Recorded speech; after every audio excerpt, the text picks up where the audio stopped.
Assalamualaikum warahmatullahi wabarakatuh. Saya Gifar dari Filmmaker Muslim. Nah, ini adalah review pertama kami. Kami akan mereview sebuah film yang judulnya kayaknya terinspirasi dari soundtrack anime zaman dulu. Tahu? Cahaya Cinta Perlahan Menyilaukan. Oke, Cahaya Cinta Pesantren. Cahaya Cinta Pesantren ini film religi yang unik banget.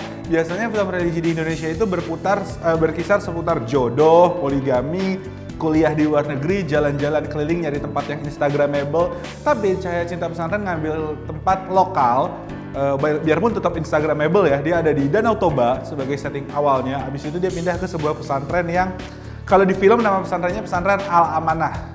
Nah, tentang apa sih Cahaya Cinta Pesantren ini? Oh iya, film ini produsernya itu Ustadz Yusuf Mansur. Nah, ceritanya ini diadaptasi dari novel dengan judul yang sama, Cahaya Cinta Perlahan Menyilaukan. Gila, nggak bisa lepas itu lagu dari kepala. Cahaya Cinta di Langit Eropa. Cahaya Cinta Pesantren. Cahaya Cinta Pesantren ini novelnya judulnya sama yang bikin Ira Madan. Jadi tapi dipisah ya, Ira spasi Madan, bukan I spasi Ramadan. Oke, nah. Walaupun film yang kita sering ketemu film-film kayak gini tentang anak-anak yang merantau, kayak kita pernah nonton Negeri Lima Menara, kita pernah nonton apalagi film yang tentang pesantren impian, itu sih nggak ada hubungannya sebetulnya sama film pesantren. Tapi Cahaya Cinta Pesantren ini betul-betul film yang kalau dijelasin dengan satu kata, aku akan ambil kata awesome, awesome. Jadi dia tuh komplit, kita bisa dibikin ketawa, kita bisa dibikin nangis, kita bisa dibikin lucu. Garis besarnya ceritanya tentang perjalanan dan perjuangan Marsila Silalahi yang awalnya dia itu pengen sekolah di sekolah negeri tapi gak dapet.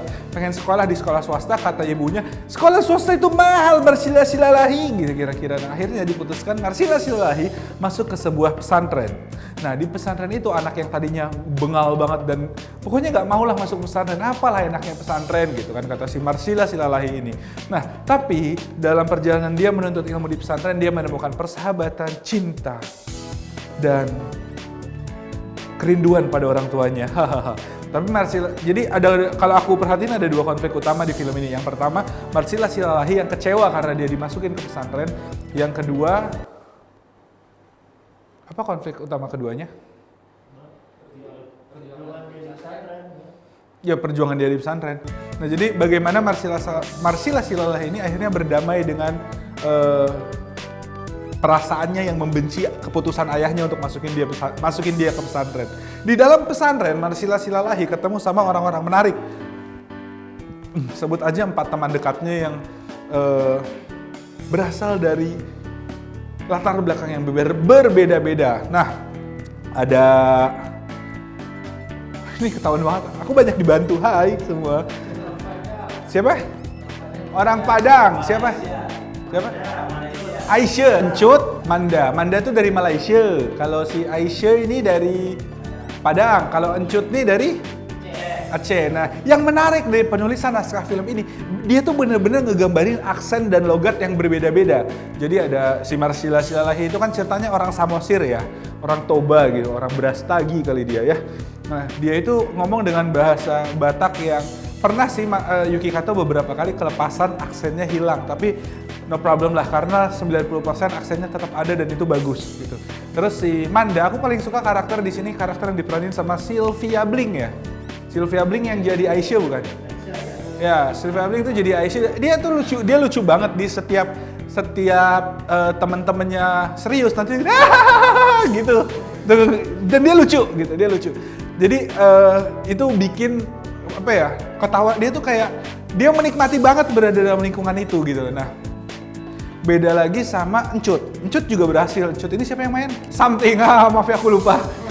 Jadi Encut ini dia itu bener-bener jadi karakter yang Sasuke banget. Kalau kalian nonton Naruto, kalian akan melihat karakter yang edgy dan emo banget yang selalu sedih.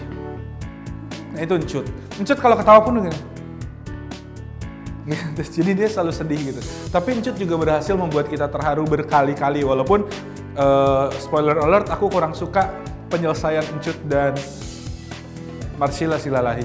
Nah, Yang aku garis bawahi banget di film ini, selain tadi nilai plus karena pakai bahasa daerah yang baik, sayangnya ketika, walaupun ini untuk membuat suasana pesantren lebih kental, sebetulnya aku berharap kata-kata dalam bahasa Arab itu ada subtitlenya, ada terjemahannya di bawahnya. Jadi kayak ketika mereka sholat terus ada santriwati, santri perempuan, santriwati bukan sih sebutannya? Ada santriwati yang telat terus dimarahin pakai bahasa Arab, itu nggak ada terjemahannya. Gitu. Jadi ya kita nggak tahu. Tapi aku nggak tahu, mungkin ini juga karena ada peranan Ustadz Yusuf Mansur di sana yang berhasil membuat pesan-pesan keagamaan di film ini tuh nggak kaku gitu loh. Jadi nggak jadi pesannya menggurui atau menceramahi. Jadi ini film benar-benar bukan khotbah, benar-benar bukan preach. Ini film benar-benar film. Ini film. Gitu. Ini film yang beneran film yang kalau kalian nonton film ini kalian ngerasa nonton film, nggak ngerasa diguruin, itu bagus banget. Tapi sayangnya menurut aku kekurangan terbesar Cahaya Cinta perlahan itulah mimpi kehidupan kedua. Sayangnya Cahaya Cinta Pesantren ini punya satu kelemahan besar, yaitu kita tidak diperlihatkan perubahan apa sih yang membuat Sheila yang tadinya nggak mau masuk pesantren, nggak suka belajar di pesantren, akhirnya dia perlahan-lahan bangkit. Kita nggak dikasih proses itu, terlalu singkat. Mungkin sutradaranya menyelipkan beberapa adegan yang membuat kita di sini Sheila dikasih lihat bahwa dia itu akhirnya mau belajar rajin, dia ikut berbagai kegiatan gitu, tapi tetap aja kurang rasanya karena kita nggak merasakan Sheila di sini bertambah dewasa atau gimana, nggak kerasa gitu. Terus kekurangan kedua yang menurut aku cukup besar juga adalah make up. Jadi kan mereka di pesantren itu beberapa tahun ya, antara 2 atau 3 tahun ya, 2 atau 3 tahun, tapi di situ nggak ada perubahan sama sekali. Gitu. Jadi kayak Sheila tetap begitu-begitu aja, Yuki Katonya begitu-begitu aja, Aisyah begitu-begitu aja, semua karakternya begitu-begitu aja. Gitu, nggak ada yang kelihatan perubahan pendewasaannya gitu. Terus satu hal yang menurut aku ini paling berhasil di film ini, itu adalah keberadaan siapa? Aku mau Abu, bukan Abu monyetnya Aladin tapi. Jadi ada namanya Abu Bakar, dipanggilnya Abu. Nah dia itu yang meranin adalah anaknya Sule, gitu. Namanya Rizky Febrian. Berada di pelukanmu, ya bukannya mirip Agung Hapsah. Oke, jadi si Rizky Febrian ini berhasil bikin kita ketawa di mana-mana. Jadi setiap dia muncul kita kayak gini, misalkan lagi adegan sedih, terus muncul Abu. lagi adegan ketawa, muncul Abu. Gitu, jadi berhasil gitu. Dan terus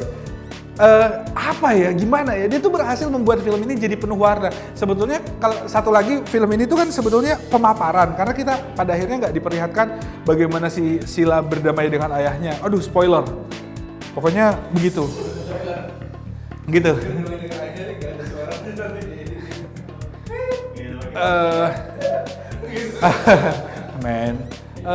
Tadi sampai mana? Pemaparan. Iya, film ini sebetulnya lebih ke pemaparan daripada film pencapaian konflik gitu, daripada problem solving. Ini lebih memaparkan keseharian si Sheila dan kawan-kawannya di pesantren gitu. Nah tapi walaupun ada ya konflik-konflik yang berhasil dipecahkan di dalamnya, ada alhamdulillah. Nah cuman itu bikin kita kadang-kadang merenung gitu. Jadi kayak kita capek dibikin ketawa terus gitu, atau capek dibikin hampir menangis terus gitu. Jadi kayak ada perasaan-perasaan yang nggak klimaks gitu. Kita ketawa ngakak terus nggak jadi gitu. Cuman karena keberadaan Abu jadinya tadi kita ketawa ngakak, terus pas mau diem Abu muncul, ketawa lagi kita gitu.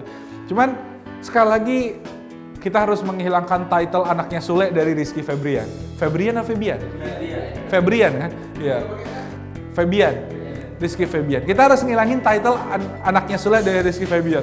Dia telah berhasil menunjukkan dia bisa nyanyi, dia telah berhasil menunjukkan dia punya attitude dan manners yang baik. Dan sekarang di film Cahaya Cinta Perlahan Menyilaukan, Cahaya Cinta di Langit, Cahaya Cinta Pesantren ini, Rizky Febian itu berhasil nunjukin bahwa dia bisa acting gitu, dan dia bisa acting tanpa embel-embel, walaupun ada gimmick-gimmick yang diperlihatkan bahwa itu gimmick bapaknya gitu ya. Itu gimmick bapaknya kan, gitu.